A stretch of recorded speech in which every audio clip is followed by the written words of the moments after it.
हाँ जी बेटा जी, बताइए। आप मुझे पहले तो ये पीडीएफ किस स्टूडेंट ने भेजी थी आप में से, क्योंकि इसमें नाम नहीं मैं लिखा मंजू। हुआ है। कुणाल ने भेजी थी, तो क्लैपिंग फॉर कुणाल। सिर्फ एक ही बच्चा है 10-12 बच्चों में से जिसने क्वेश्चन करे हैं, बाकियों ने क्यों नहीं करे हैं? अब ये तो आप जानिए, क्यों नहीं करे भाई, बता सकते हैं आप लोग?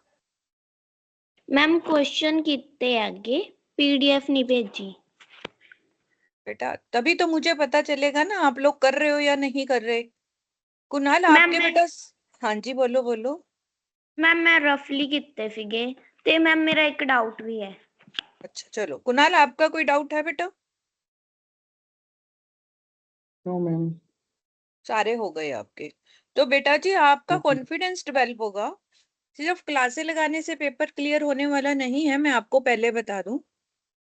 जब तक आप लोग खुद उसमें काम नहीं करोगे तो मैं आपका पेपर क्लियर नहीं कर सकती हूँ बेटा जी। मैं आपको बहुत अच्छी तरह से समझा सकती हूँ, आपको गाइड कर सकती हूँ कि क्या करना है और क्या नहीं करना है, आपको हेल्प कर सकती हूँ, बट फिर भी हार्ड वर्क तो आप ही को करना है।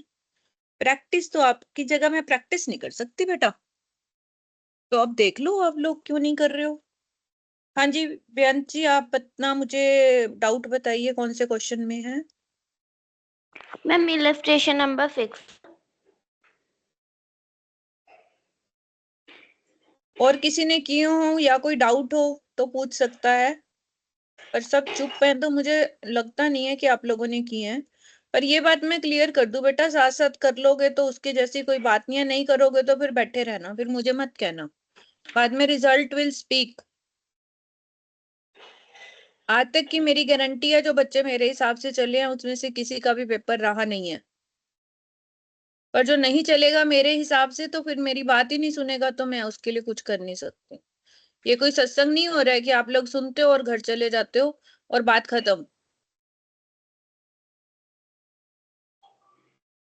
हाँ जी बेटा बोलो, इसमें क्या डाउट है?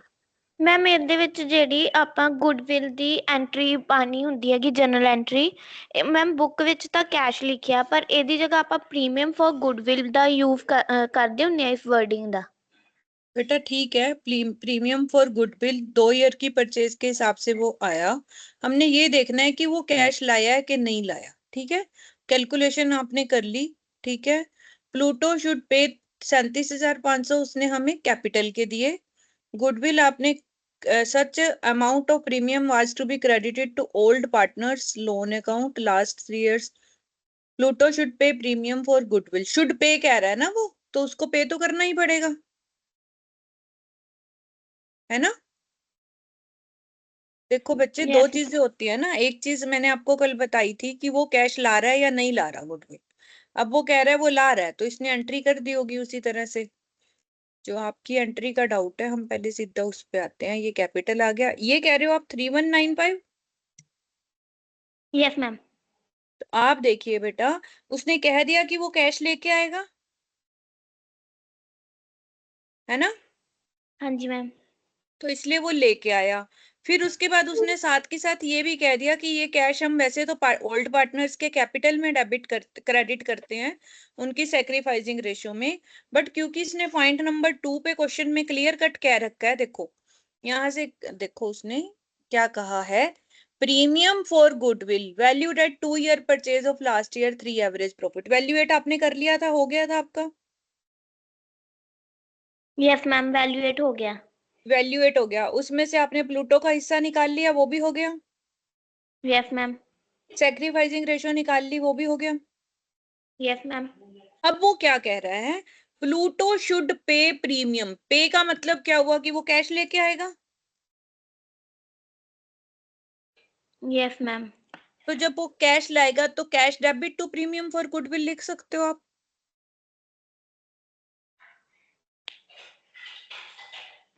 ठीक है, और आगे क्या कह रहा है वो, such amount of premium was to be credited to old partners loan account.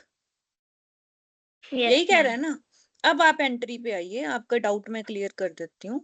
देखो उसने क्या किया, cash to Pluto capital then sorry नीचे cash to Pluto capital then Pluto capital to loan account, यही किया ना उसने।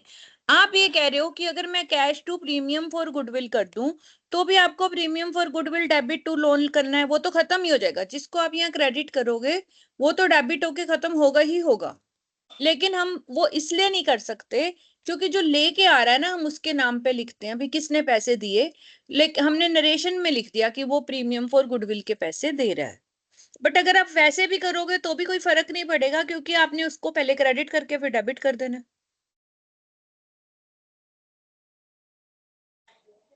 ओके यही मैम। क्वेश्चन है आपका ना कि हम उसको प्रीमियम फॉर गुडविल क्यों नहीं लिख रहे। Yes ma'am.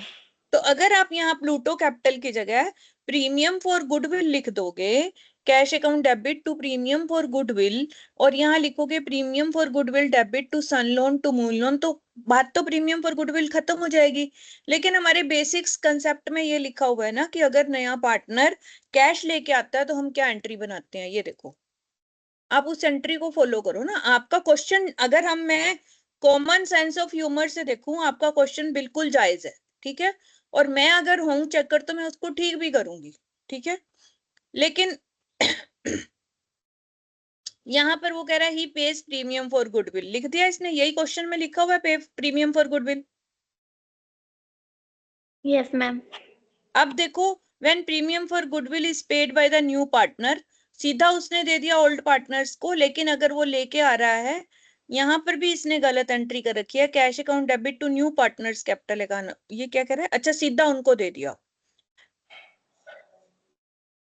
New partners capital, अच्छा new partners capital account debit to old partners capital account, ये एंट्री करी है ना इसने मैम ਇਹ ਤਾਂ यहाँ। ਜਦੋਂ ਪ੍ਰੀਮੀਅਮ ਨਹੀਂ ਲੈ ਕੇ ਆਇਆ ਉਦੋਂ ਨਹੀਂ ਕੀਤੀ। हाँ सॉरी, डज नॉट पे है ना, जब वो पे कर रहा है तो उसकी एंट्री हमने ऊपर करी थी, आई नहीं, इसने नहीं की ना एंट्री। No ma'am. इसने कहीं एंट्री दिखाई ही नहीं है ना। इसने सीधी एंट्री कर दी ये वाली, एक मिनट बेटा, ये एंट्री करी है देखो, when premium for goodwill is paid by the new partner, हमने दो एंट्रियां बनाई, bank debit to new partner then new partner to old partner, यही की ना हमने। Yes ma'am. इसने सीधी एंट्री कर दी बैंक टू ओल्ड पार्टनर, एक ही एंट्री कर दी सीधा उसके। आप सीधा लिख सकते हो bank account debit 3195 to old partners loan account, okay ma'am. तो वो भी ठीक है आपके हिसाब से। जो आप कह रहे हो प्रीमियम फॉर गुडविल, वो भी ठीक है। मतलब अल्टीमेटली तो हमें सब खत्म करके उन दोनों की कैपिटल अकाउंट में डालना है ना वो चीज। Yes ma'am. देखो मैं आपको फिर से दिखा देती हूँ इसने क्या किया है और आप क्या कहना चाह रहे हो।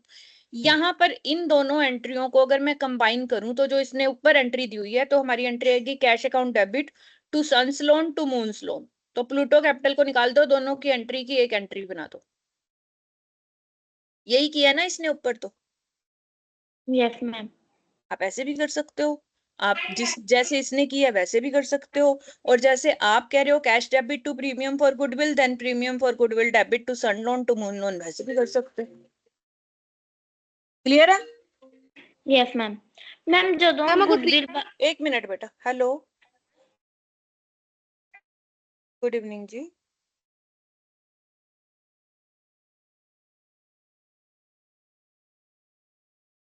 बोलिए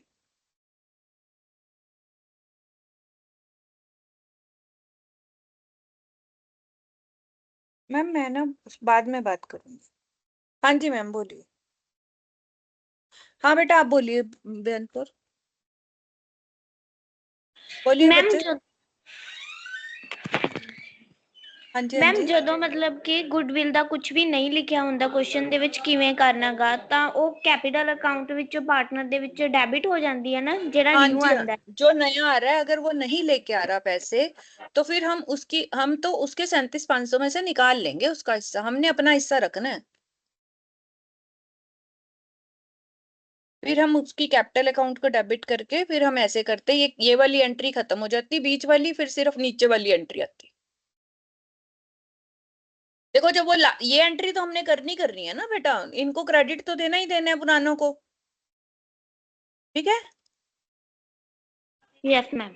और ये एंट्री तब करेंगे ना जब वो ला रहा है, जब वो ला नहीं रहा तो फिर कैश आ ही नहीं रहा, तो हम कैश कैसे एंट्री कर सकते हैं। ठीक है? हाँ जी, ओके मैम, क्लियर है। और कोई डाउट?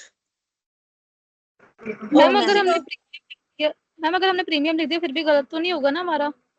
नहीं बेटा, क्यों गलत होगा? आपने जब प्रीमियम की एंट्री करके उसको तो खत्म करना है ना, बांटना है ना हमने। Yes ma'am. ठीक है ना, वो तो सिर्फ एक एक एंट्री पास करनी है, घुमानी है कि कहाँ से घुमाई, किस लेजर से घुमाई। आप कैपिटल से घुमा रहे हो, आप प्रीमियम से घुमा रहे हो, उसने तो कैपिटल भी नहीं लिया, उसने सीधा कर दिया cash to old capital old partners loan account, है ना? Yes ma'am. तो भी तो ठीक ही हुआ है, तो गलत तो ना करेगा कोई जब उसने दे ही रखी है ये एंट्री। ठीक है?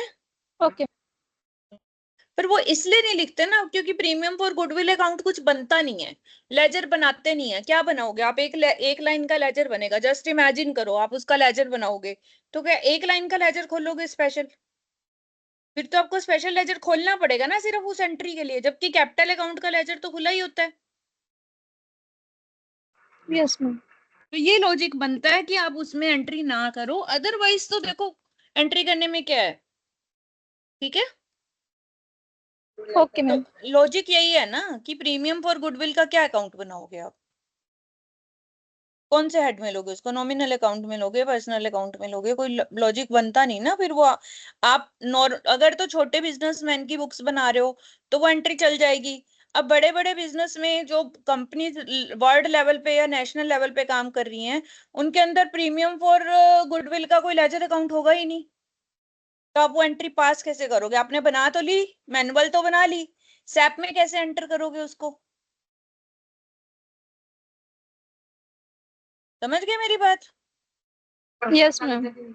ये चीज होती है। और बोलिए बेटा, किसी का कोई डाउट?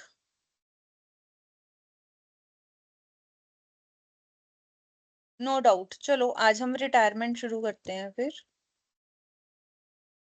रिटायरमेंट ऑफ पार्टनर आपसे ही शुरू करवाऊंगी मैं। रमन आप शुरू करो बेटा।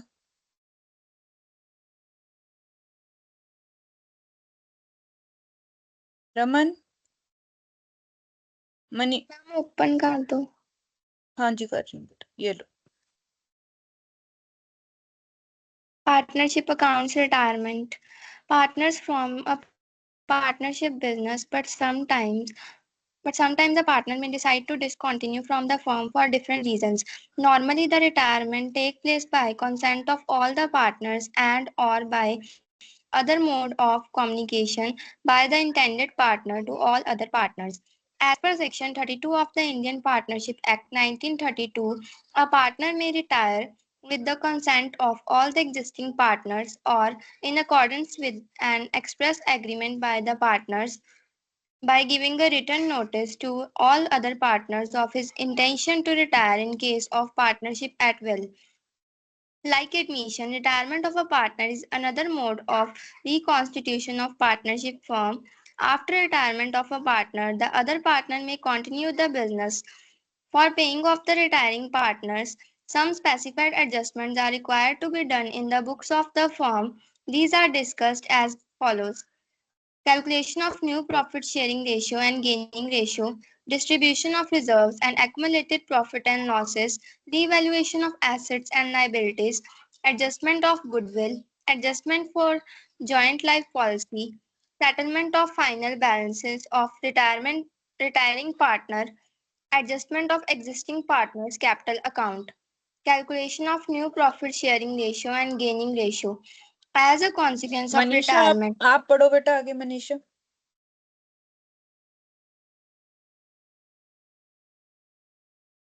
मनीषा। हिमांशी। Yes ma'am. आप मैं पढ़ो कहाँ बेटा। से? ये calculation of new calculation profit, हाँ जी हाँ जी। calculation of new profit sharing ratio and gaining ratio. As a consequence of the retirement, the share of profit of the retiring partner gets distributed to the continuing partners, which result in a gain in the share of the accounting partner. The ratio in which the continuity partner will share future profits and loss is known as the new profit sharing ratio. The gain in the ratio in which the continuing partner acquire the ratio of profit foregone by the retiring partner is referred to as gaining ratio. It is calculated by taking the difference between the old profit sharing ratio, and new profit sharing ratio. Distribution of the reserve and accumulates profit and loss. The balance of reserves or profit and loss account are distributed among all the partners, including the retiring partner in their old profit sharing ratio in the event of retirement. पढ़ो आगे पढ़ो। Revaluation of assets and liability. The logic for revaluation of assets and liability at a time of retirement of a partner is the same as that at the time of admission of a new partner. In case of retirement, the revaluation of profit or loss is distributed among all the partners in the old profit sharing ratio. आगे बेअंत कौर जी आप पढ़िए goodwill. Beant Kaur. Adjustment for goodwill. The goodwill of the existing partnership firm had been created and developed by all the existing partners, including the retiring partner. That is why the continuing partner are required to compensate the retiring partner in their gaining ratio, and the necessary adjustments for goodwill is required to be made. Gaining ratio is the ratio of the gain or increase in the profit share that is made by the continuing partners on the retirement of an outgoing partner. It is calculated by taking the difference between the old profit sharing ratio and new profit sharing ratio. The accounting treatment of goodwill in the event of retirement of a partner is as under. Ma'am entry पढ़नी है। नहीं चलो आगे चलो, joint life policy पे आओ। Adjustment for joint life policy. Joint life insurance policy is a common life insurance policy which covers the lives of all the partners of the firm and the premium of which is borne by the firm. The surrender value of the joint life policy as on the date of reconstitution, that is admission, retirement, change in profit sharing ratio is to be considered for the accounting purpose. The maturity value is irrelevant in these cases. Settlement of final balance of the retiring partner. After considering all the points discussed above, the amount due to the retiring partner is ascertained and to be settled in a mode as decided by the firm according to the terms of the partnership deed, or in the absence of such deed, it is to be mutually divided by the partners. The amount due to the retiring partner can either be discharged immediately after the retirement by paying off the whole amount using the business fund, that is cash or bank, or if the firm is having paucity of funds. paucity of funds का मतलब होता है कमी, पैसों की कमी होना। liquid funds, then the retiring partner is paid in a certain number of installments. In such case, the firm opens a loan account in the name of the retiring partner. Right of retiring partner under Section 37 of the Indian Partnership Act 1932, the retiring partner have the option of claiming higher of the following amount. Share in आगे profit. पढ़ो, 1 minute आगे पढ़ेंगे। Next है अमरजीत कुमार, आप पढ़िए। अजय आप पढ़िए। Yes, ma'am. Share in profits. The retiring partner's profit share is determined since the date of retirement, which is to be calculated in the ratio of the present adjusted capitals or interest at the rate 6% per annum. Such interest is calculated on the amount due to the retiring partner from the firm for the period starting from the date of retirement up to the date of settlement. ठीक है, अब देखिए इसमें हमने जो किया वो क्या था, ध्यान से आप सुनिए। रिटायरमेंट, जैसे पार्टनर एडमिशन किया था वैसे ही कोई पार्टनर रिटायर भी हो सकता है, ठीक है। पार्टनर्स फ्रॉम पार्टनरशिप बिजनेस हमने कल पढ़ लिया था। पार्टनर्स क्या है डेफिनेशन, पार्टनरशिप बिजनेस क्या है। उसमें से कई बार पार्टनर कोई डिसाइड करता है कि मुझे नहीं करना है अब काम, डिसकंटिन्यू करना है, मुझे रिटायरमेंट लेनी है, कोई भी उसका रीजन हो सकता है, पर्सनल भी और कुछ भी। नॉर्मली क्या होता है, जब हम एडमिशन हम सबकी कंसेंट से लेते हैं, तो नॉर्मली रिटायरमेंट भी सबकी कंसेंट से होती है। और वो कंसेंट किसी भी तरह से ले सकते हैं। मोड ऑफ कम्युनिकेशन, कोई और मोड ऑफ कम्युनिकेशन भी है कि जिसने रिटायरमेंट लेनी है, इंटेंडेड पार्टनर कौन है यहाँ पर? इंटेंडेड है जिसकी इंटेंशन है कि हाँ मैंने रिटायरमेंट लेनी है, तो मैं इंटेंडेड हूँ। तो मुझे बाकी सब पार्टनर्स को, टू ऑल अदर पार्टनर्स जो रह जाएंगे, उनको मुझे कम्युनिकेट करना है that I am interested to take the retirement from the partnership firm and I need the consent from all of you. Clear हो गई ये बात? ठीक है। Yes, ma'am. अब वो कहते हैं हमारे सेक्शन 32 जो है इंडियन पार्टनरशिप एक्ट 1932 का, वो क्या कहता है रिटायरमेंट के बारे में? दैट ए पार्टनर में रिटायर, तीन तरह से वो रिटायर हो सकता है। आपसे ये पूछा जा सकता है सेक्शन 32 क्या कहता है। वो कहता है पहला तरीका तो ये है कि with the consent of all existing partners, जितने भी पार्टनर है सबकी consent low. In accordance with the express agreement by the partners, अगर कोई एग्रीमेंट आपका स्टार्टिंग में ऐसा हुआ है कि कोई भी पार्टनर जब भी चाहे रिटायर हो सकता है, तो फिर वो उस एग्रीमेंट के हिसाब से भी रिटायरमेंट ले सकता है। By giving a return notice, या फिर अपना एक रिटर्न नोटिस दे देगा सभी को कि अपनी इंटेंशन दिखाएगा कि मैं रिटायरमेंट लेना चाहता हूं। और जब ऐसे नोटिस देता है रिटर्न में, उसको पार्टनरशिप एट विल बोलते हैं। क्लियर होगी तीनों चीजें आपको? Yes ma'am. तो मैं Yes, आपको ma'am. फिर से साथ साथ बता रही हूँ क्वेश्चन किस तरह से बनते हैं। यहाँ पर आपका क्वेश्चन बनता है कि सेक्शन 32 क्या कहता है आपका रिटायरमेंट के बारे में, या ये भी बनता है कि कौन सा सेक्शन जो है वो रिटायरमेंट के बारे में बता रहा है। तो सेक्शन 32 में 3 पॉइंट आएंगे। फिर दूसरा क्वेश्चन आपका बनता है what do you understand bye partnership at will. तो आप सिर्फ ये लाइन लिख देंगे, बहुत है।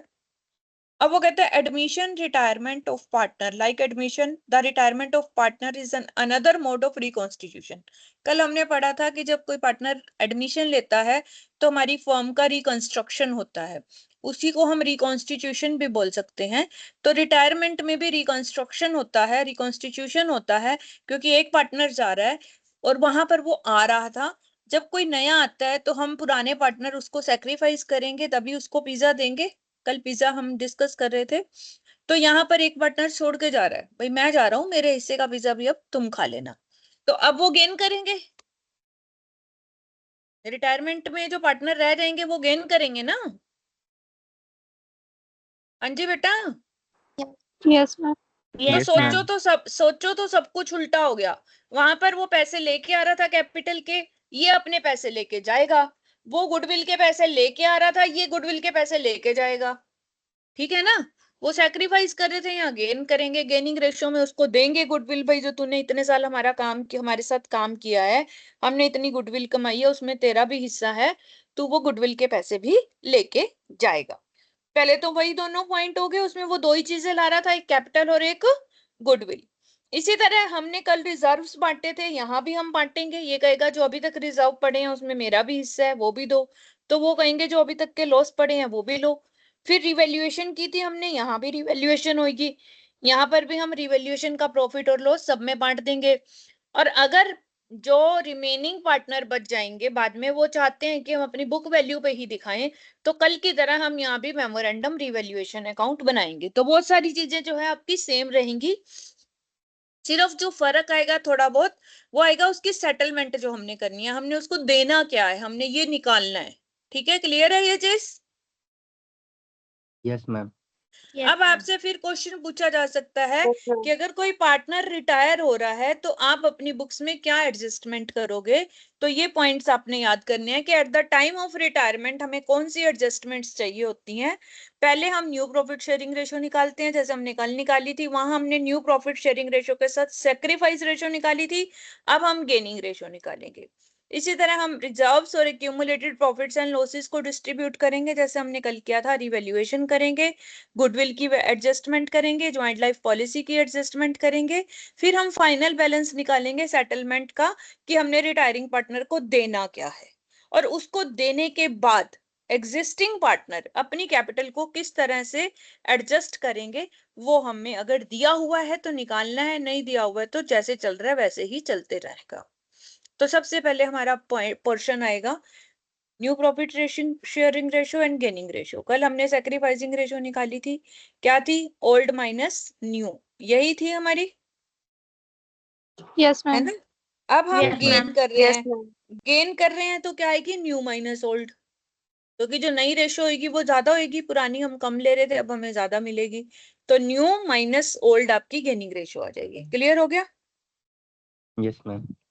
अब आता है Yes, reserves ma'am. And accumulated. इसमें भी कुछ बताने की जरूरत नहीं है, जितने रिजर्व्स और हमारे एक्यूमुलेटेड प्रॉफिट हैं वो हम बांट देंगे सभी पार्टनर्स में ओल्ड रेशो में, और जब हम बांटेंगे उसमें रिटायरिंग पार्टनर भी आएगा, क्योंकि बांट ही हम उसके ले रहे हैं। क्लियर है? सबको बांट देंगे ओल्ड रेशो में जैसे कल बांटा था। Yes, ma'am. अब तीसरी आती है हमारी रिवैल्यूएशन, हमने कल करी थी, सेम करनी है। और अगर वो कहता है कि ओल्ड रेशो में ही हम प्रॉफिट या लॉस बांटेंगे, अगर वो कहता है कि हमें बुक्स वैल्यू पे ही दिखानी है, तो फिर हम मेमोरेंडम बनाएंगे जैसे हमने कल बनाई थी। नेक्स्ट आता है गुडविल। गुडविल अब हमने देनी है, लेनी नहीं है। तो जब गुडविल देनी होती है तो gaining partners capital account debit to ongoing. कल क्या हमने किया था? अभी किया था new partners capital account debit to old partner, यही किया था हमने, यही किया था ना हमने। Yes, ma'am. और वो सैक्रिफाइसिंग रेशियो में किया था। अब ये दे रहे हैं, किसको दे रहे हैं? ऑन आउटगोइंग पार्टनर को। आउटगोइंग पार्टनर कौन सा है? जो छोड़ के जा रहा है, उसको उसके हिस्से की गुडविल देनी है। किसने देनी है? जो रह जाएंगे गेनिंग पार्टनर्स। किस रेशियो में देंगे? गेनिंग रेशियो में। है कोई डाउट इसमें? No, ma'am. No, ma'am. अब आप देखो, वो कहते हैं ज्वाइंट लाइफ पॉलिसी। कल भी हमने पढ़ा था, आज भी पढ़ रहे हैं। एडमिशन, रिटायरमेंट और change in profit sharing ratio, ये तीनों चीजें हमारी होती हैं रिकॉन्स्टिट्यूशन, और इन तीनों में हम सरेंडर वैल्यू निकालते हैं। हमने कल भी सेम चीज पढ़ी थी, आज भी सेम चीज है। जब कॉमन ज्वाइंट लाइफ पॉलिसी ली होती है, in case of common joint life policy, ये बात भी ध्यान रखना, अगर इंडिविजुअल ली हुई है तीनों की, तो जो जा रहा है सिर्फ उसकी सरेंडर वैल्यू देखेंगे, और अगर कॉमन ली हुई है तो तीनों की सरेंडर वैल्यू देखेंगे, क्योंकि कॉमन लाइफ पॉलिसी है, प्रीमियम फर्म भर रही है, उसकी सरेंडर वैल्यू लेंगे हर रिकॉन्स्टिट्यूशन पे, चाहे वो एडमिशन है, चाहे रिटायरमेंट है, चाहे change in profit sharing ratio है, और सिर्फ अकाउंटिंग पर्पस के लिए लेंगे। हम उसे सरेंडर कर नहीं रहे, सिर्फ हमने अकाउंटिंग के लिए निकालना है कि इसकी आज की वैल्यू क्या है, ताकि गुडविल की तरह उसका हिस्सा भी हम उसको दे सकें। और ये बात बार बार आपका क्वेश्चन आ रहा है और एमसीक्यू में आने वाला क्वेश्चन है कि क्या रिकॉन्स्टिट्यूशन ऑफ पार्टनरशिप में मैच्योरिटी वैल्यू काम करती है, maturity value of joint life policy? तो आप बोलोगे नहीं, मैच्योरिटी वैल्यू इररेलेवेंट होती है और सरेंडर वैल्यू रेलेवेंट होती है। कौन सी वैल्यू रेलेवेंट होती है हमारी यहाँ? Surrender value. Surrender. ये बात याद रख लो, आपको बता रही हूँ क्वेश्चन में आने वाला है ये आपके। अब आता है settlement of the retiring partner. अब हमने उसको देना क्या क्या है, देखो। अगर तो हमें उसको जो जो देना है, क्या, एक तो उसकी कैपिटल देनी है, रिजर्व्स का हिस्सा देना है, रिवैल्यूएशन का हिस्सा देना है, ज्वाइंट लाइफ पॉलिसी का हिस्सा देना है, गुडविल का हिस्सा देना है। सब कुछ निकाल लिया तो हम उसको कैश दे देंगे। पार्टनर्स कैपिटल को outgoing partners capital account debit to cash. अगर आपके पास पॉसिटी ऑफ फंड्स है, वर्ड नहीं आप समझ पा रहे थे, इसको वर्ड को समझो। कुछ नए वर्ड्स आपको हर रोज अपनी डिक्शनरी में ऐड करने हैं, तभी आपको पता चलेगा टर्मिनोलॉजी। पॉसिटी ऑफ फंड्स होता है, फंड्स की कमी है हमारे पास, अब वो बंदा जा रहा है लेकिन हमारे पास इतना कैश या बैंक में बैलेंस नहीं है कि हम उसका जितना हिस्सा बन रहा है आज उसको दे दें। उस केस में हम रिटायरिंग पार्टनर को कहते हैं कि तू अपनी इंस्टॉलमेंट्स बना ले, हम तेरे को इंस्टॉलमेंट्स में पैसा दे देंगे। ऐसे केसेस में हम उसका जो बैलेंस बचता है, कुछ पैसा हमने, मान लो उसका 10 लाख बन रहे हैं, 2 लाख दे दिया, 8 लाख उसके लोन अकाउंट में डाल दो, और फिर उसके ऊपर उसको इंटरेस्ट भी देते रहो और पेमेंट भी देते रहो।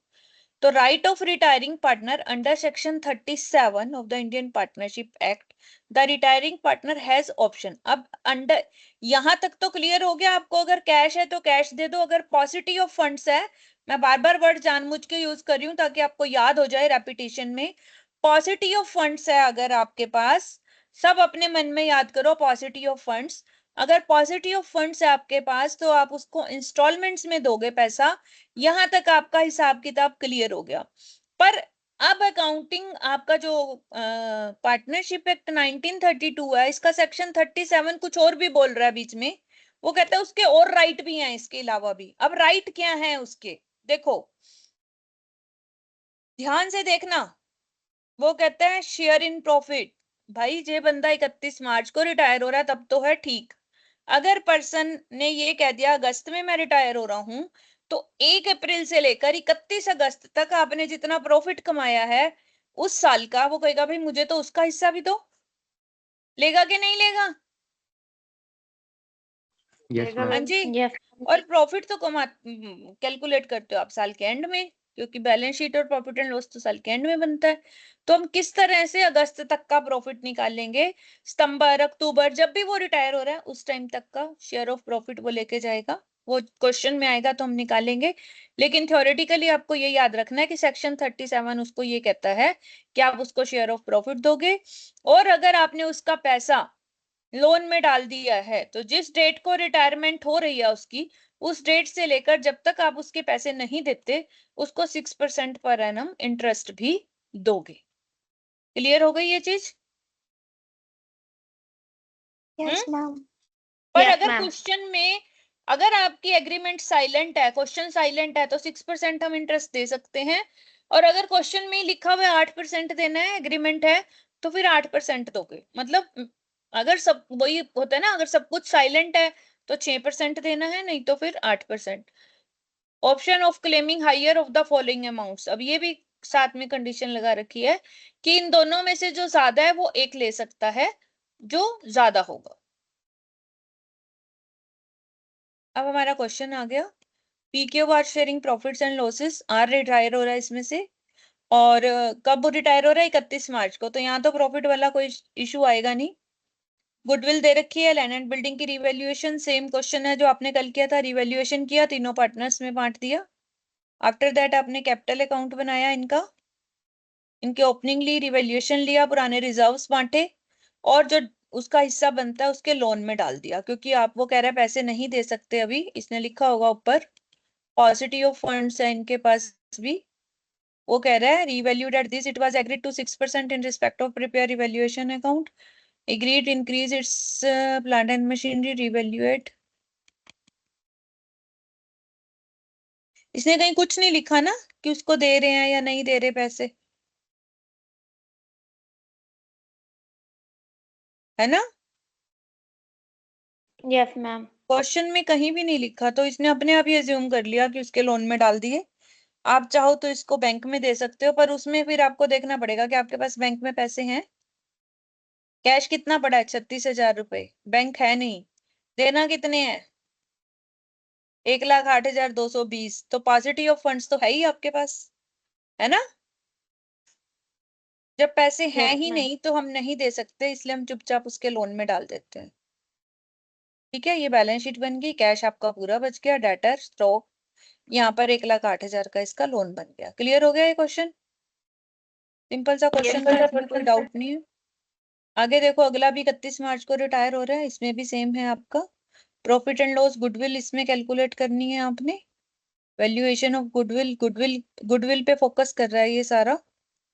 तो जर्नल एंट्री है आपकी, पहले तो प्रॉफिट एंड लॉस एडजस्टमेंट, जो 48,000 प्रॉफिट आपके पड़े होंगे बैलेंस शीट में, पुराने रिजर्व्स, वो बांट दिए इसने।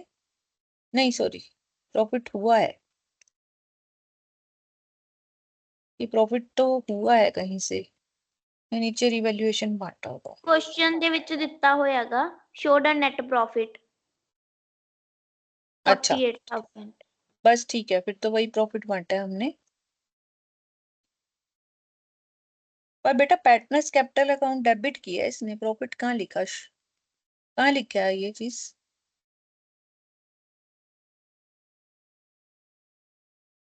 40 which showed the profit and loss ended 31st March 2023 which showed a profit of 48,000 was to be reopened।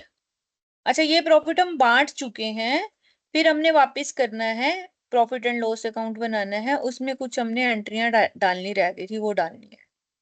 ये बात समझ आई आप लोगों को? वो ये कह रहा है कि आपके प्रॉफिट एंड लॉस में कुछ एंट्रियां रह गई थी, इसने नीचे खोला होगा एडजस्टमेंट अकाउंट, देखते हैं हम पहले। नहीं खोला, एंट्रियों से ही किया इसने।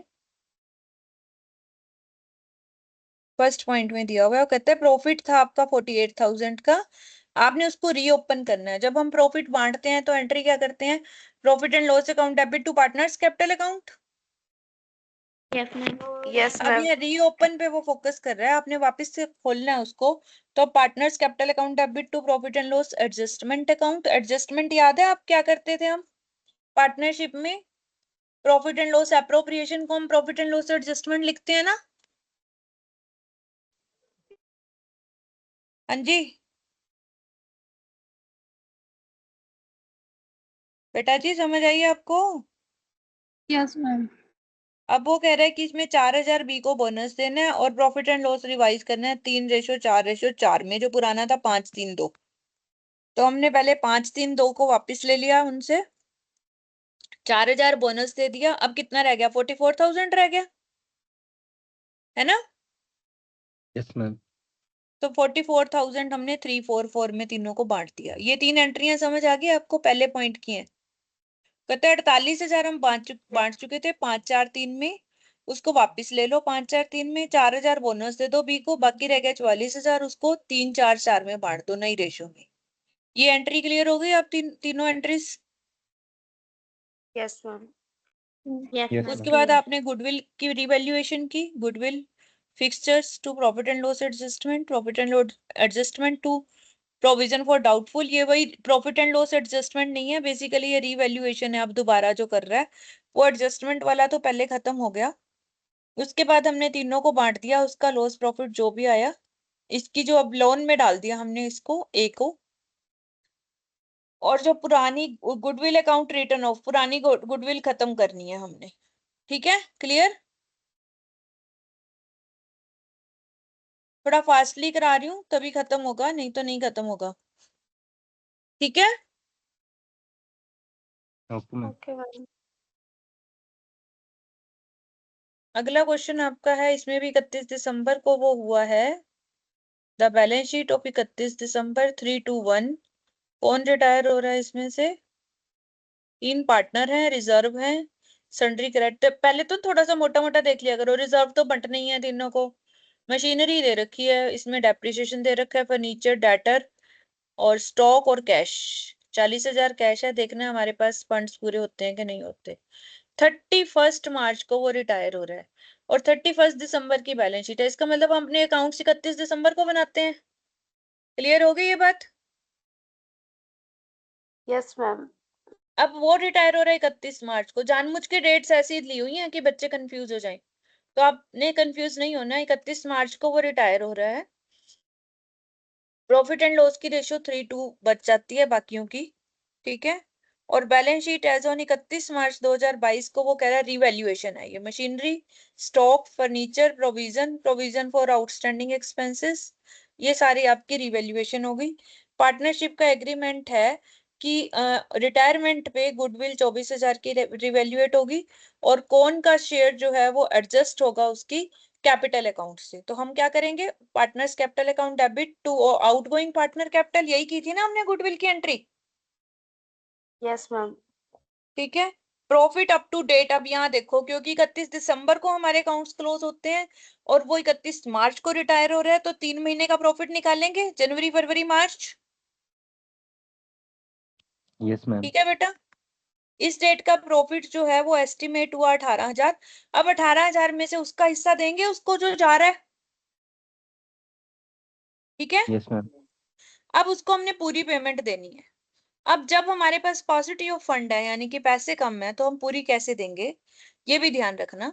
कंपास एंड सर्कल जो रह गए, ठीक है, वो लेके आएंगे पैसे की जो कमी है, ठीक है, अपनी कैपिटल अकाउंट में प्रपोर्शन में। समझ आ गई है। Yes, ma'am. Yes new ma'am. Profit sharing ratio में सब्जेक्ट टू द कंडीशन कि हमें अपने कैश में 20,000 तो रखना ही है वर्किंग कैपिटल के लिए। ये नहीं है कि 40,000 है तो हम 40,000 पूरा दे दें, 20,000 हमें रखना है। हम अपनी कैश में से 20,000 देंगे, बाकी वो दोनों लेके आएंगे। ये बात क्लियर होगी सबको। हम्म, Yes. अब देखो, सबसे पहले हमने रिजर्व बांटे, मैंने आपको कहा था रिजर्व है बांट दो तीनों को, बांट दिए पुरानी रेशो में। ठीक है, बैलेंस शीट में तो सिर्फ रिजर्व ही थे ना बांटने वाले। Yes ma'am. उसके बाद रिवैल्यूएशन की एंट्रियां कर दी, स्टॉक की थी, मशीनरी, फर्नीचर, प्रोविजन, रिवैल्यूएशन तो आपको कल भी समझाया था। फिर रिवैल्यूएशन का जो प्रॉफिट आया हमने तीनों में बांट दिया, उनकी रेशो में, ओल्ड रेशो में। क्लियर हो गया ये यहाँ तक? Yes ma'am. Yes, अब ma'am. देखो 24,000 रुपए की आपकी वो थी, क्या कहते हैं, कैपिटल, ओ गुडविल। उसमें से 1/3 हिस्सा कौन का है जो जा रहा है, तो 1/3 बनता है 8,000। 8,000 हमने इसको देना है किस रेशो में, गेनिंग रेशो में। गेनिंग रेशो 3:7 आ रही है, तो 3/7 में 8,000 की गुडविल बांट दी हमने। ये बात क्लियर हो गया? हाँ जी Yes, ma'am. ma'am. Yes, ma'am. ठीक है, एस्टिमेटेड। हाँ जी बेटा, कल बैलेंस शीट शो हो रही है, आगे शो हो रहा है। क्या क्या क्लियर नहीं हो रही हो आपकी बात? क्वेश्चन में स्लाइड ना आगे नहीं जा रही। आगे नहीं जा रही? नहीं जा रही है, देखो मैंने तो पूरी शेयर की हुई है। आपको नहीं हो रही शेयर? मैम सही है। हैं? मुझे नहीं हो रही, मैं स्लाइड स्टार्ट हो रही है। मैं दोबारा करती हूँ, 1 मिनट।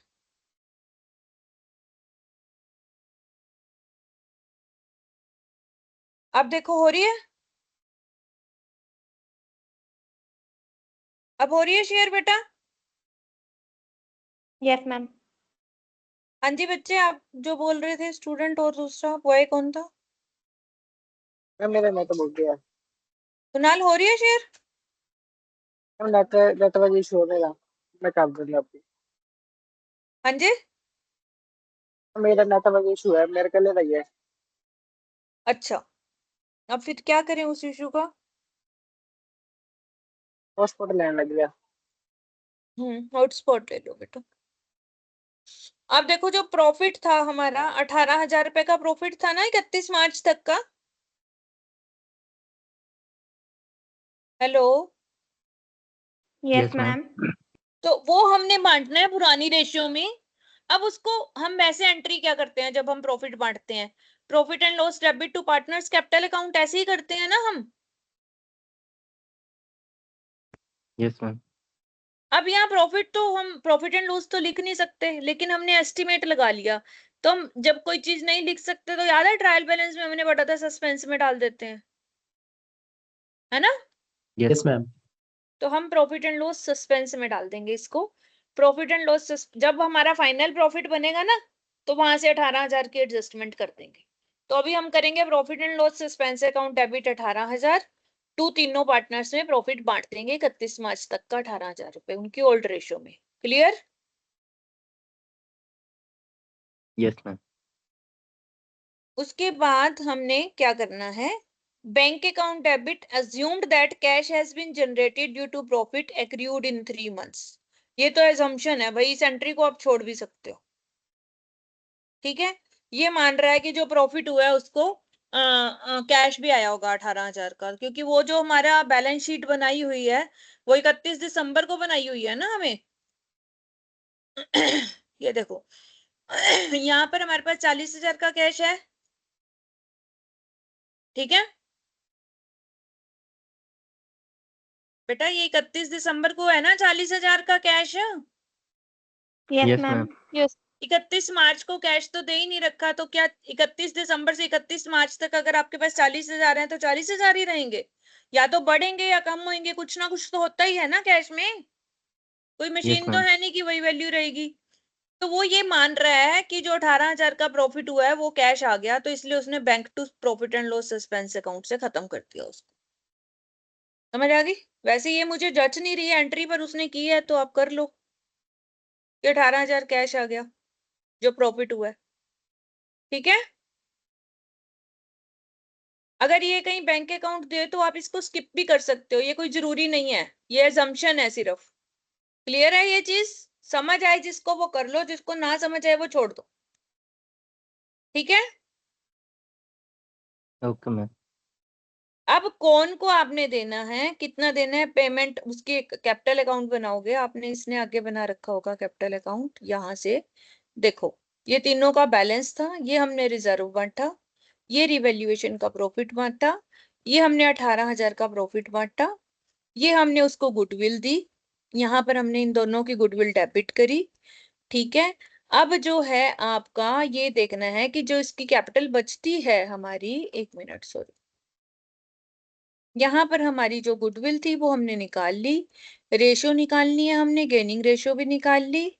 अब जो न्यू रेशो है हमारी वो क्या है, इक्वल बांट रहे हैं हम, बैंक रिलेटेड ट्रांजैक्शंस नहीं करेंगे, कैपिटल। अब यहाँ पर हमने देखना है कंपास की कैपिटल कितनी आती है, 61,750, सर्कल की इतनी आती है, total cash to be brought out 46,100। ये कहाँ से निकालना, हमने पहले ये निकालना है कि 46,100 कैसे आया हमारा। हमने उसको, हम पहले किसकी कैपिटल निकालेंगे, सबसे पहले हम निकालेंगे जिसने रिटायर होना है। रिटायरमेंट वाला ये बंदा है, इसकी 60,000 थी, रिजर्व आ गए, प्रॉफिट आ गए, इसकी गुडविल आ गई, शेयर ऑफ प्रॉफिट आ गया, 84,100 हमने इसको देना है। ये बात क्लियर हो गई सबसे पहले आपको। Yes ma'am.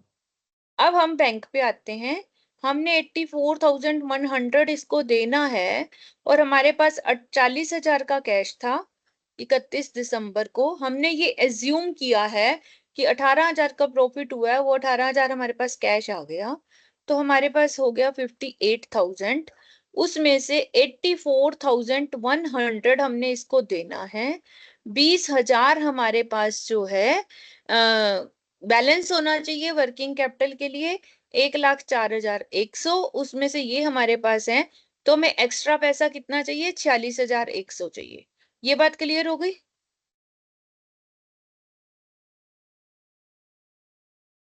हाँ जी बेटा, बैंक अकाउंट क्लियर हो गया आप लोगों को। Yes, ma'am. Ma'am bank account read कर दो। बेटा देखो, आपके पास 31 दिसंबर को 40,000 कैश पड़ा था बैलेंस शीट में। Yes ma'am. हमने ये एज्यूम किया कि जो 18,000 का हमारा प्रॉफिट हुआ है 3 महीने का, जो हम बांट रहे हैं, वो 18,000 हमारे पास कैश और आ गया 31 मार्च तक। तो हमारे पास 18,000 का कैश और आ गया, 58,000 हो गए हमारे पास। Yes ma'am. 58,000 में से जो बंदा जा रहा है उसकी कैपिटल बनती है 84,100, और हमने उसको सारा कैश देना है। अब चाहे हमारे पास फंड्स हैं या नहीं है, हमने जो बाकी पार्टनर है वो लाके दें जहां से मर्जी, उसको कैश देनी है 84,100, ठीक है। Yes ma'am. अब बैलेंस जो है हमने 20,000 अपना रखना है, क्योंकि हम बिल्कुल खाली नहीं कर सकते ना, वर्किंग कैपिटल तो चाहिए ही। तो 20,000 हमने मेंटेन करना है, हमें क्वेश्चन में बोला हुआ है। तो अब जो डिफरेंस बचेगा वो कौन लेके आएगा, पुराने वाले पार्टनर लेके आएंगे, तो उनको कितना लेके आना है, वो लेके आना है 46,100। ये बात क्लियर हो गई, yes ma'am. Balancing yes figure. Ma'am. अब हमने क्वेश्चन ये है कि वो किस किस कितना कितना लाएंगे, 46,100 तो दोनों ने लाना ही लाना है। अब कितना कितना लाएंगे, उस क्वेश्चन का जवाब मैं आपको दे रही हूँ। उस क्वेश्चन का जवाब ये आएगा कि पहले हम इन दोनों का बैलेंस निकाल लेंगे, यानी कि आपने ये वाला भी नहीं देखना है और कैश वाला पोर्शन भी नहीं देखना है। ये मतलब 78,000 और 52,000 वाले छोड़ दो, 16,000 और 29,000 छोड़ दो। बाकी का जब हम बैलेंस निकालेंगे, मतलब 40 + 15 + 150 + 9,000 - 2,400, यहां तक हमने करना है।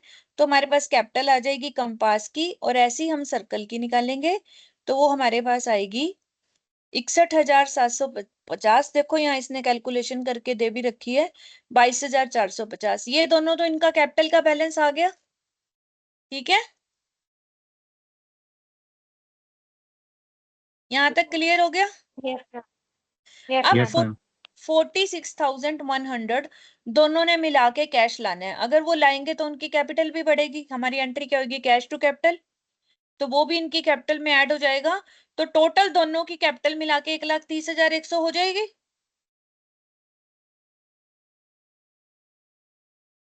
ठीक है, ये बात समझ आ गई।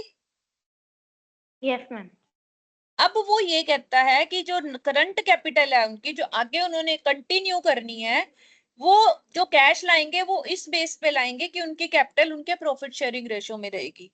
अब 1,30,000 अगर हम 3:2 में बांटते हैं, तो कंपास की कैपिटल 78,180 होनी चाहिए, और सर्कल की 52,120 होनी चाहिए। ये बात क्लियर होगी आपको। हाँ बेटा Yes, देखो ma'am. Yes, ठीक है, ma'am. 61 इसकी थी, 22 इसकी थी, 46 इन दोनों ने कैश लाना है, वो भी इनकी कैपिटल बन जाएगी। 130 टोटल हो गई, 130 को 3:2 में बांटेंगे इनकी प्रॉफिट शेयरिंग रेशो में। तो इसका मतलब इनकी क्लोजिंग कैपिटल कितनी होनी चाहिए, ये होनी चाहिए 78 और 52, ये होनी चाहिए। तो अब हम डिफरेंस निकालेंगे, बाकी का जो कमी है वो ये दोनों कैश लाएंगे, ये कैश लाएगा इतना, ये इतना, इन दोनों को ऐड करेंगे तो वही 46,100 आएगा। तो अब हमें ये पता चल गया कि कंपास 16,430 लाएगा और सर्कल 29,670 लाएगा। यहां तक क्लियर हो गया आप लोगों को? Yes, Yes, ma'am.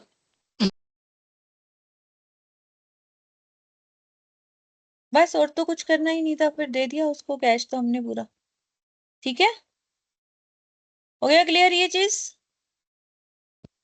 बेटा Yes, अब Yes, आपको ma'am. ma'am. समझ आ रहा है, Yes, लेकिन जब आप खुद से करोगे ना तब आपको और ज्यादा समझ आएगा। अब it is not possible for me कि मैं सारे क्वेश्चन करवाऊंगी, तो आपको खुद से करने पड़ेंगे। आगे है रिटायरमेंट कम एडमिशन। यस, देखिए अब दोनों चीजें आ गई।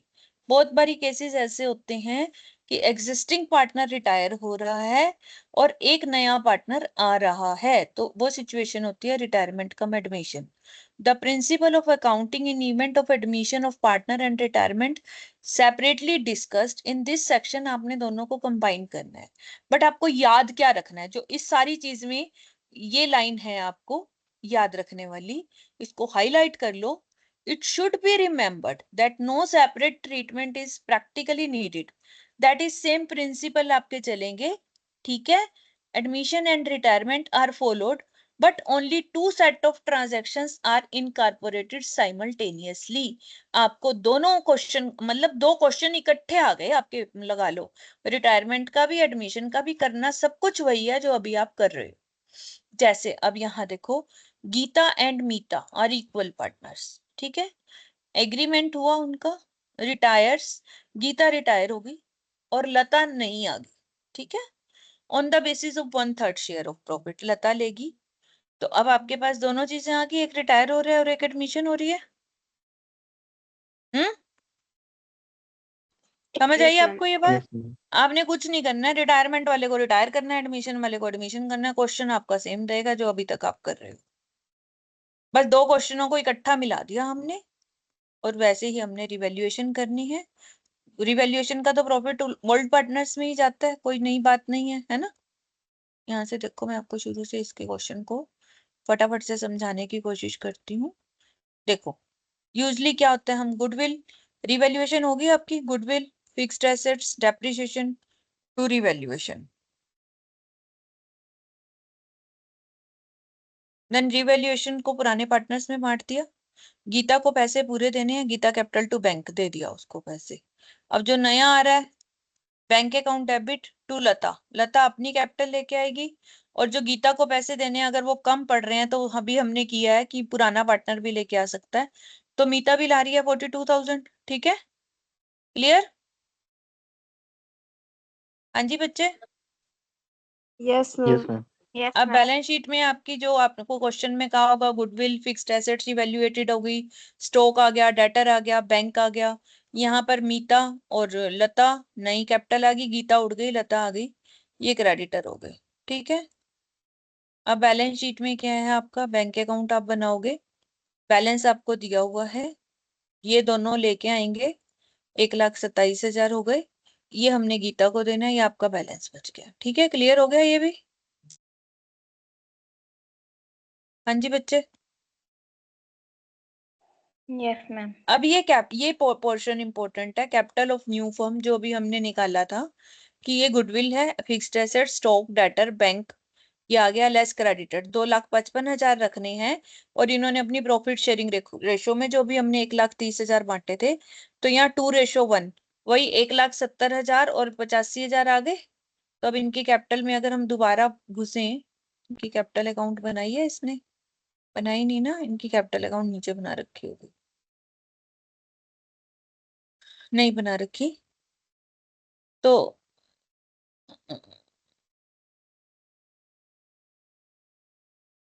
ये रिवैल्यूएशन बढ़ गया इनका। अब मीता की कैपिटल अकाउंट बनाई है इसने।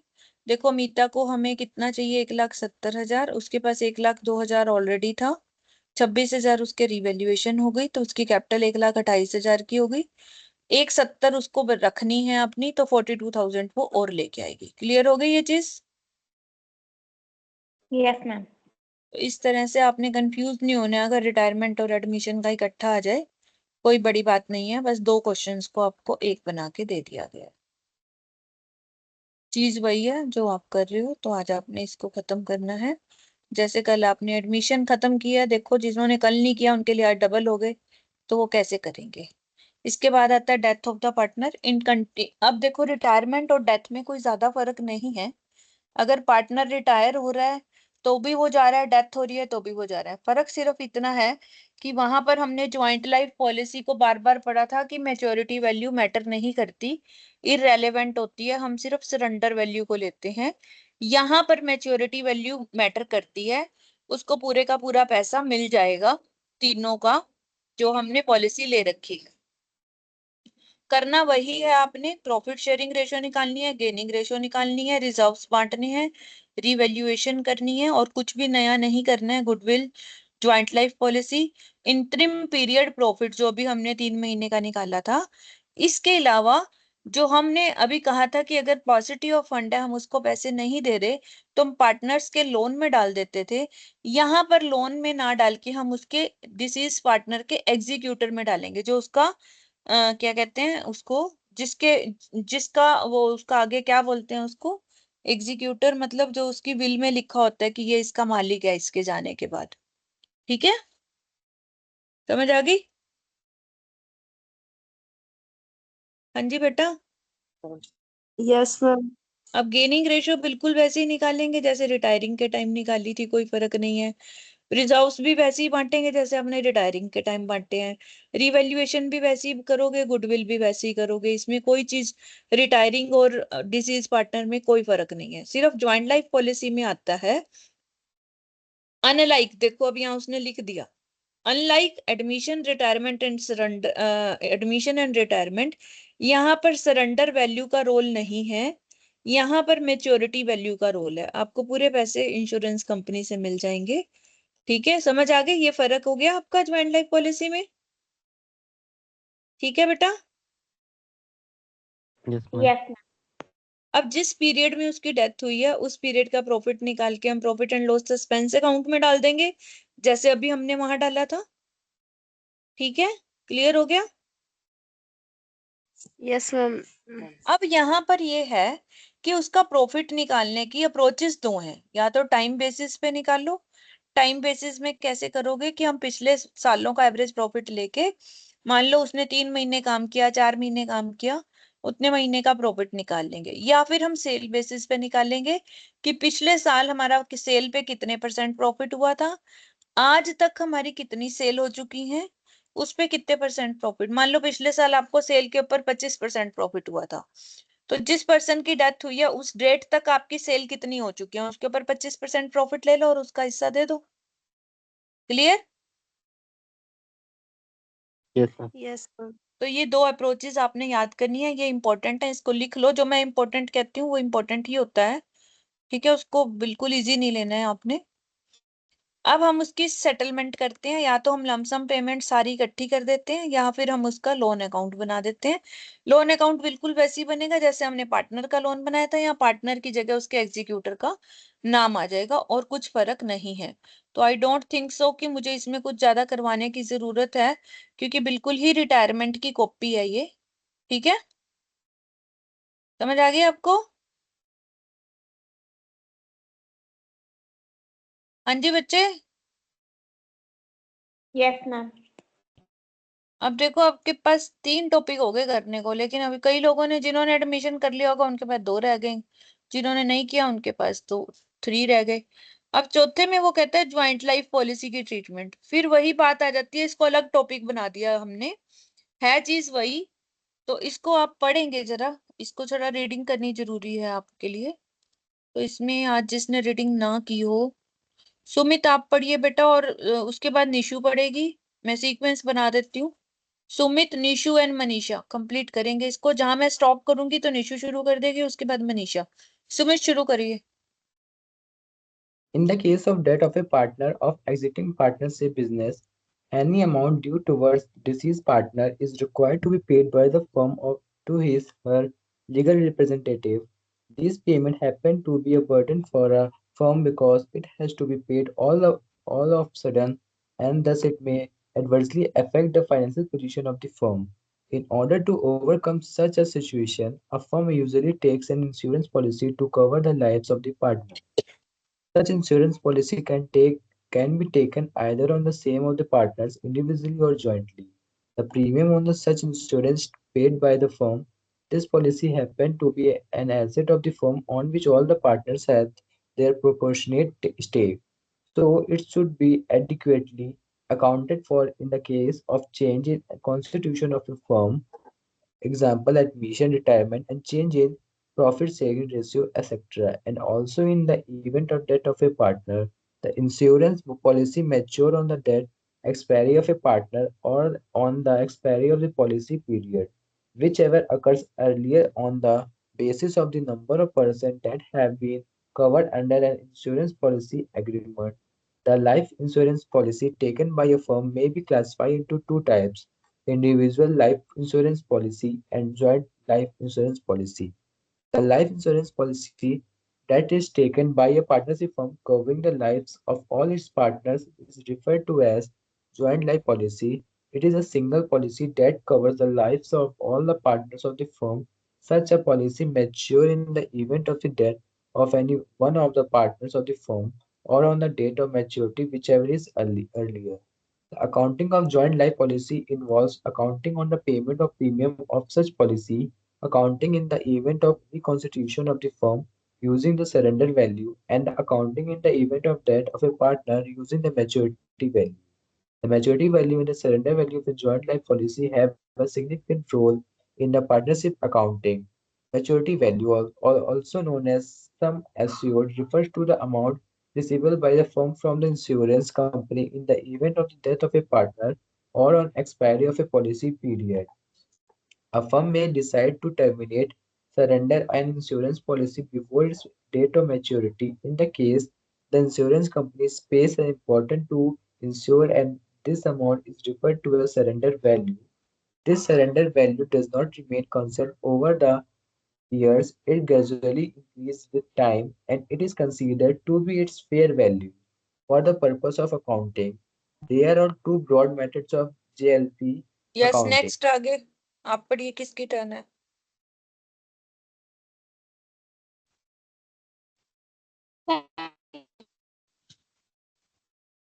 हाँ जी बच्चे, आवाज कट रही है आपकी।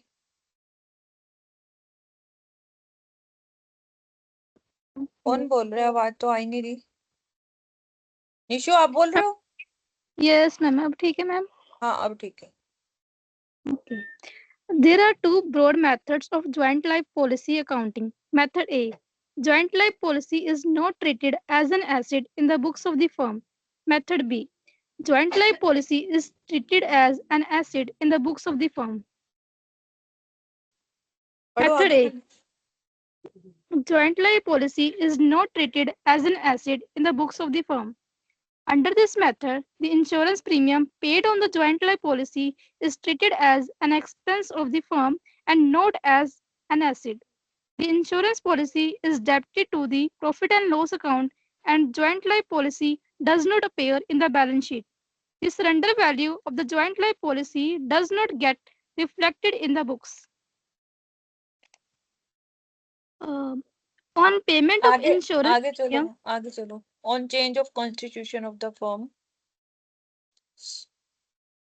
on change चलो of मैं बताती हूँ, चलो रहने दो, मैं ही बताती हूँ। देखो बच्चे, सबसे पहले तो ये होता है कि जब कोई पर्सन की डेथ होती है तो उसको सारे अमाउंट दिए जाते हैं जो अभी हमने पिछले चैप्टर में पढ़े, उसके उसके लीगल हायरर को, लीगल रिप्रेजेंटेटिव को, क्योंकि बंदे की तो डेथ ही होगी। अब होता क्या है कि उस टाइम ना बर्डन आ जाती है, क्योंकि रिटायरमेंट तो हम कंसेंट से ले सकते हैं, डेथ में कोई कंसेंट नहीं होती है। तो फर्म के पास बर्डन आ जाती है कि अब सारी पेमेंट उसको कैसे करें। कई बार लीगल हायरर इस चीज को मानता भी नहीं है कि हाँ मैं इंस्टॉलमेंट में पैसे ले लूंगा, उसको सारे पैसे उसी टाइम चाहिए होते हैं। उस केस में हम अपने आप को सेफ साइड करने के लिए पॉलिसी ले लेते हैं। तो पॉलिसी दो तरह की होती है, joint life policy and individual policy. ठीक है, इंडिविजुअल का मतलब यह है कि 4 पार्टनर हैं, चारों के नाम की अलग अलग पॉलिसी ले रखी है। ज्वाइंट का मतलब है कि इकट्ठी एक ले रखी है। ठीक है, अब पॉलिसी जो है, अगर हम कॉन्स्टिट्यूशन ऑफ फर्म चेंज करते हैं, एडमिशन, रिटायरमेंट या change in profit sharing ratio, तो हम सरेंडर वैल्यू को कंसीडर करते हैं और मेच्योरिटी वैल्यू कोई उसके मायने नहीं रखती। लेकिन in the event of death maturity value count करती है, क्योंकि उस टाइम हमें इंश्योरेंस कंपनी पूरा का पूरा पैसा दे देती है जितना मेच्योरिटी डेट में मिलना चाहिए। ठीक है, अब क्लासिफाइड दो तरह की पॉलिसी है हमारी, individual life policy, joint life policy. अगर आपने इंडिविजुअल कर रखी है तो भी आपको उस बंदे का पूरा पैसा मिल जाएगा, ज्वाइंट कर रखी है यानी जितने की पॉलिसी ले रखी है उतना पैसा पूरा आपको मिल जाएगा, उसमें से आप उसकी पेमेंट कर सकते हो। सो अगर आपने सभी की पॉलिसी इकट्ठी ली है, that is joint life policy. और ये पॉलिसी जो मेच्योर होती है, चाहे वो ज्वाइंट है चाहे सिंगल है, जब हम कोई पॉलिसी लेते हैं तो या तो मान लो मैंने 10 साल पहले एक पॉलिसी ली थी जो कि 2025 में मेच्योर हो रही है, तो उस मेच्योरिटी डेट तक अगर मैं जिंदा रहती हूँ तो मेरे को उसकी मेच्योरिटी वैल्यू मिल जाएगी। लेकिन अगर हम उससे पहले मेरी डेथ हो जाती है तो फिर मेरी डेथ पे मेरे लीगल हायरर को वो सारी की सारे पैसे मिल जाएंगे। तो विच एवर इज अर्लियर होता है, मेच्योरिटी या death, which ever is earlier. ठीक है, तो जब आपको अकाउंटिंग, अब आपने प्रीमियम भी भरना है, प्रीमियम जब भरते हैं तो वो कौन भरता है, कंपनी फर्म भर रही है। फिर हमें वही बात आ रही है कि रिकॉन्स्टिट्यूशन के टाइम हम सरेंडर वैल्यू लेते हैं, लेकिन डेथ के टाइम हम मेच्योरिटी वैल्यू लेते हैं। ठीक है, इन दोनों की सिग्निफिकेंट है, आपको याद रखना है। मेच्योरिटी वैल्यू को हम सम एश्योर्ड भी बोल सकते हैं, जो हमें इंश्योरेंस कंपनी देती है इन केस ऑफ डेथ और एक्सपायरी ऑफ द पॉलिसी, मतलब मेच्योरिटी ऑफ द पॉलिसी। ठीक है, ए फर्म में decide terminate that is surrender the policy before the date of maturity. हम चाहे फर्म तो मेच्योरिटी से पहले भी उसको सरेंडर कर सकती है, कोई भी, आप भी पॉलिसी लोगे तो मेच्योरिटी से पहले भी सरेंडर कर सकते हैं। उसमें हमें जो पैसा मिलता है वो सरेंडर वैल्यू मिलती है। और सरेंडर वैल्यू, आपके पास क्वेश्चन आ सकता है, what do you understand by surrender value. Surrender value हर साल बढ़ती चली जाती है, जैसे मैंने पहले साल प्रीमियम भरा, मेरी सरेंडर वैल्यू कम होगी, मैंने दूसरा प्रीमियम भरा, सरेंडर वैल्यू बढ़ जाएगी, तीसरा प्रीमियम भरा, सरेंडर वैल्यू बढ़ जाएगी। सरेंडर वैल्यू बढ़ती चली जाती है, ग्रेजुअली इंक्रीजेस विद टाइम, और जितनी इसकी वैल्यू होती है उसको हम फेयर वैल्यू भी बोल सकते हैं। अब ज्वाइंट लाइफ पॉलिसी की अकाउंटिंग ट्रीटमेंट के दो मेथड हैं। पहले आपने जैसे जैसे प्रीमियम भरा उसको एसेट्स में लिखते जाओ, पहले साल 10,000 प्रीमियम भरा, एसेट में 10,000 लिख दो, फिर 20,000, अगले साल फिर 10,000 भरा तो 10,000 और लिख दो, 20,000 की एसेट हो गई आपकी। एसेट देखो, premium is treated as expenses, the insurance premium is profit and loss account and does not appear in the balance sheet. इसमें तो दूसरा आ गया ना, जब हम उसको एसेट नहीं मान रहे हैं। आप अगर उसको एसेट नहीं मान रहे, चलो हम पहले ये कर लेते हैं, जब हम उसको एसेट नहीं मान रहे, एसेट नहीं मान रहे तो खर्चा मान रहे हैं, कुछ तो होगा ही ना। मैं 10,000 इंश्योरेंस कंपनी को दे रही हूँ, मेरी पॉकेट से 10,000 जा रहा है, तो या तो मैं उसको खर्चा मानूंगी या ये मानूंगी कि मेरी एसेट है, क्योंकि at the end of maturity मुझे पैसे वापस मिल जाने हैं। एक तरह से मेरी इन्वेस्टमेंट है, और इन्वेस्टमेंट क्या होती है, हमारी एसेट होती है। तो आपकी मर्जी है, आप किस तरह से चल सकते हो। अगर आप खर्चा मान रहे हो तो हर साल प्रॉफिट एंड लॉस में डेबिट करते चले जाओ और आपकी बैलेंस शीट में कुछ दिखेगा नहीं, और सरेंडर वैल्यू भी कुछ नहीं दिखेगा आपकी बैलेंस शीट में, सिर्फ आप उसको हर साल प्रीमियम का खर्चा मानते चले जाओ, जैसा हम यूजली करते भी हैं। इंश्योरेंस प्रीमियम को प्रॉफिट एंड लॉस में दिखाते हैं ना, इंश्योरेंस प्रीमियम टू कैश, यही करते हैं ना हम, profit and loss to insurance premium. हाँ जी, Yes, ma'am. करते हो ना यही चीज, joint life policy Yes. Premium to bank, then profit and loss to joint life policy. On the change of constitution, change of constitution क्या होता है, 3 बार है, या तो एडमिशन हो रहा है, या रिटायरमेंट, या change in profit and loss ratio हो रही है, उस टाइम पे हम इसकी सरेंडर वैल्यू को लेंगे। और सरेंडर वैल्यू को लेने के दो तरीके हैं, by raising and writing of. आपने रेज किया या फिर सिर्फ एडजस्टमेंट कर दो, रेज करोगे तो joint life policy to existing partners, और फिर continuing partner to joint life policy, मतलब जो रह गए उसको हमने करना है। या फिर हम सीधी एडजस्टमेंट कर सकते हैं, gaining partner to sacrificing partner. Clear? Gaining partner को Yes, ma'am. सेक्रीफाइसिंग की जगह हम यहाँ आउटगोइंग भी लिख सकते हैं, यानी जिसकी डेथ हो गई उसका सिर्फ हम एडजस्टमेंट ले लेंगे। On the event of death जो है हमें पूरा पैसा मिल जाएगा। ज्वाइंट लाइफ पॉलिसी रिसीवेबल हम डेबिट कर देंगे क्योंकि वो पैसा हमारा मेच्योर हो गया है टू एग्जिस्टिंग पार्टनर्स, और फिर जब हमें पैसा मिलेगा bank to joint life policy. Clear हो गई ये चीज? Yes, ma'am. अब दूसरा केस है जब हम इसको एसेट मानते हैं तो हम खर्चा नहीं मानेंगे, तो वो हम इन्वेस्टमेंट मानेंगे। देखो इन्वेस्टमेंट इन एसेट आपकी आ गई, तो 10,000 मैंने खर्च किया, 10,000 की एसेट दिखा दी अपनी बैलेंस शीट में ज्वाइंट लाइफ पॉलिसी के नाम से। फिर अगले साल फिर 10,000 खर्च किया, तो वो मेरी एसेट कितने की हो गई? 20,000 की। लेकिन ये तो मैं पूरा का पूरा दिखा रही हूँ। अब होता है कि बैलेंस शीट में हमें सरेंडर वैल्यू दिखानी चाहिए। मैंने 10,000 तो खर्च किया, लेकिन अगर मैं आज उसको सरेंडर कर दूं तो हो सकता है मुझे सिर्फ 2,000 ही मिले। तो फिर मैं एसेट 10,000 की कैसे दिखा रही हूँ? तो मैं क्या करूंगी, 2,000 की वैल्यू अपनी एसेट में दिखाऊंगी, बाकी 8,000 को खर्चा राइट ऑफ कर सकते हैं। Difference between premium paid and surrender value of the return of, उसको रिटर्न ऑफ कर दो, खर्चे में डाल दो। समझ आई आपको ये बात या नहीं समझ आई? मैम आ गई। बेटा आपने पहले साल 10,000 खर्च किया और सरेंडर करते हो तो 2,000 वैल्यू है। पहले साल तो वैसे सरेंडर वैल्यू नील होती है, पूरा को पूरा 10,000 प्रॉफिट एंड लॉस में आएगा। दूसरे साल फिर 10,000 खर्च किया, सरेंडर वैल्यू 2,000 है, तो 2,000 बैलेंस शीट में और 8,000 प्रॉफिट एंड लॉस में।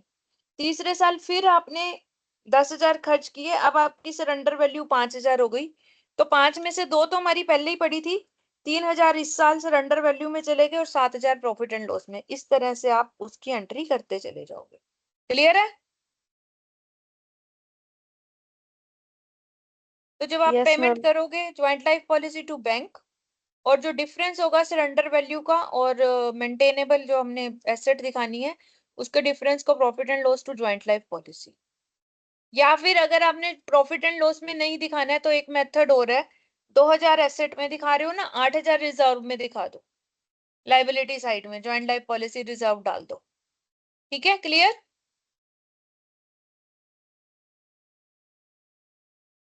हाँ जी, समझ आई बेटा? Yes, ma'am. जब हम कॉन्स्टिट्यूशन चेंज करते हैं, रिटायरमेंट एडमिशन या प्रॉफिट शेयरिंग रेशियो, तो हम सिर्फ सरेंडर वैल्यू को देते हैं। ठीक है? और अगर हम, तो उस टाइम हमारी एंट्री क्या आएगी? Joint life policy reserve to existing partners in old ratio. और अगर हम पर्सन डिसीज हो जाता है तो फिर टोटल वैल्यू आती है gaining partner to outgoing partner.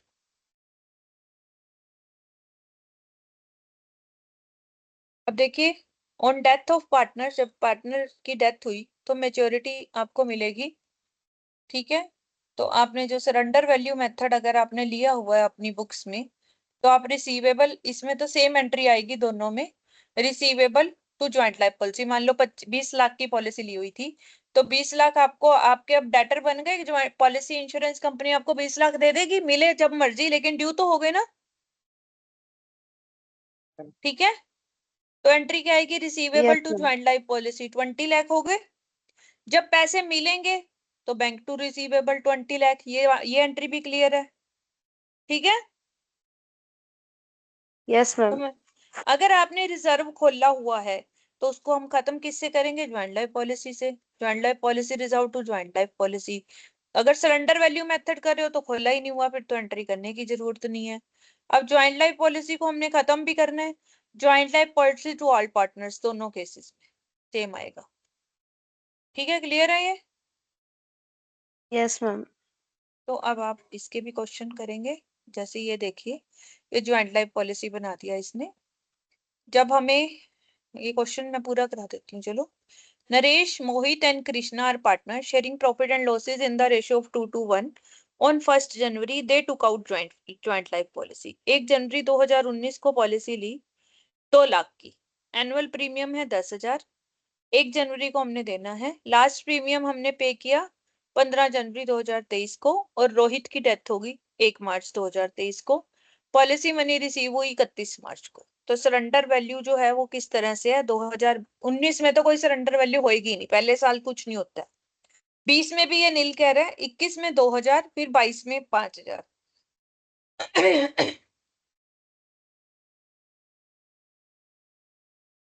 Assume क्या करना है, प्रीमियम जो है प्रॉफिट एंड लॉस अकाउंट से लेना है हर साल। दूसरे में हमने प्रीमियम डेबिट करना है, ज्वाइंट लाइफ पॉलिसी यानी एसेट माननी है उसको, और पॉलिसी का रिजर्व भी लेना है। तो हम क्या करेंगे, ज्वाइंट लाइफ पॉलिसी अकाउंट में तो कुछ नहीं करना है हमने, सिर्फ आपको 2 लाख जब मिले 31 मार्च को, उसको bank account debit to joint life policy and then joint life policy to partners capital account in old ratio में सभी में बांट देना है। ये तो खत्म हो गया आपका काम, क्लियर है। Yes, ma'am. ये पहला था जब हम उसको खर्चा मान रहे थे, तो कोई कुछ भी नहीं करना है, सिर्फ सीधा यही एंट्री आएगी। अब यहाँ पर आपने बैंक से प्रीमियम पे किया, to bank 10,000 by profit and loss, 10,000 में चला गया। फिर वही देखो, इसने एग्जाम्पल भी वही दिया है, 10,000। अब आपकी जो सरेंडर वैल्यू 2,000 है, तो प्रॉफिट एंड लॉस में 8,000 चले जाएंगे। ठीक हो गया Yes, अंजी। ma'am. अब यहाँ पर आपका ओपनिंग बैलेंस आ गया 2,000, फिर आपने 10,000 प्रीमियम और पे किया, सरेंडर वैल्यू है आपकी 5,000, तो 7,000 प्रॉफिट एंड लॉस में चले गए। क्लियर हो गया। Yes ma'am. अब आपकी सरेंडर वैल्यू है 5,000, क्योंकि 1 जनवरी को आप प्रीमियम दे देते हो, तो डेथ से पहले आपने 10,000 का प्रीमियम दे दिया। ठीक है, अब 31 मार्च को उसकी डेथ हो गई, आपको पूरे 2 लाख मिल गए। तो अब जो प्रॉफिट हुआ 1,85,000 का, वो तीनों पार्टनर्स में बढ़ जाएगा, एक तरह से प्रॉफिट ही हुआ। ठीक है, यस मैम। आगे डिसोल्यूशन हम कल करेंगे। ठीक है, okay ma'am. Okay, ma'am. Okay bye.